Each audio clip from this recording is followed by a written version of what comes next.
The retoucher I use is someone I've been working with for years. I work remotely with her, and she used to work for me full time. And the process we did was, after the shoot, the files I sent to Julien, who then did sort of a rough mock-up of how he wanted the image to look, with different comping, say different smoke or different glitter or different reflections. He'd then send that to me and we'd talk about it, and then I would send that off to the retoucher with all the files, and the retoucher would polish the image. She'd copy the image but would polish it. There'd be certain things that need cleaning up, like backgrounds, there'd be masking that needed cleaning up, things like that. So it's quite, I suppose you could sort of painting by numbers, really. It wasn't sort of a something that we asked the retoucher to interpret. It's something that had to be followed. Yeah. Just to go before all that, when we first met, we talked about retouching, and I'm very particular about retouching because I like to do my own retouching.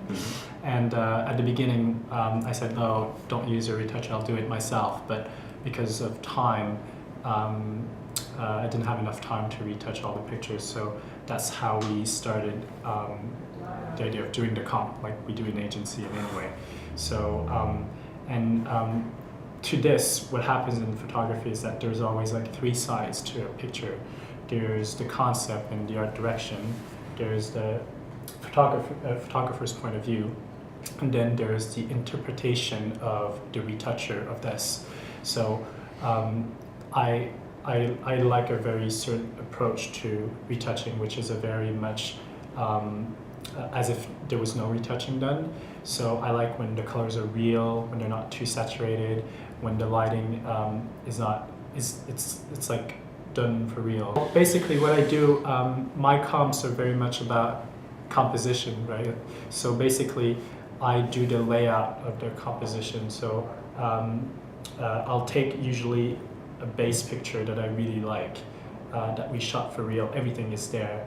And basically after that, I'll just add on pieces where we're missing some stuff. So for me, in every picture, it's to get the motion and the flow at the right point.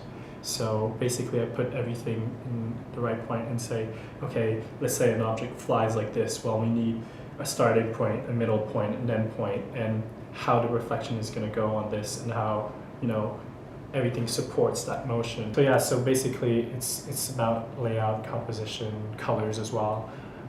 So I kind of do like all the curves and everything right. And the shot with the gold phones, the gold was way too saturated. Yeah, Julien felt it was over-retouched when he first saw it. Yeah. And he said it didn't look real, so that was sent back to the retoucher, and the retouching was knocked back to make it look more real. So it's funny because a lot of the things that I thought were like faked out were actually single shot that you did of the boxes with the lighting. Do you know when you told me like, oh, this is actually you did it for real, yeah, the picture, and I thought it was like faked out in Photoshop. No, some of the imagery I took, the way I light sometimes is quite reflective. So Julien was saying to me on the phone, oh, that's a fake reflection, and I was saying, well, no, it's not. I actually shot it like that, but he didn't actually like that look, so that was changed slightly. Yeah. So, but I think there were some things as well in the retouching that you asked for that I wouldn't have picked up on straight away. It was only after when you said it, I thought, well, I'd sort of look at it and think about it. Yeah, because I'm like this eye of like this super eye. When I see pictures, I'm like, and I look at it on my phone and like, oh, this doesn't connect together. Oh, this reflection is off 1 pixel. Or this is this and this. Yeah, no, that's true. He did say that. I'm like, I can see it. I can see it, and I'm like, no, it doesn't work. and he does it. Like, no, I didn't always see it, but when it was actually done afterwards, I actually did agree. It actually looked better.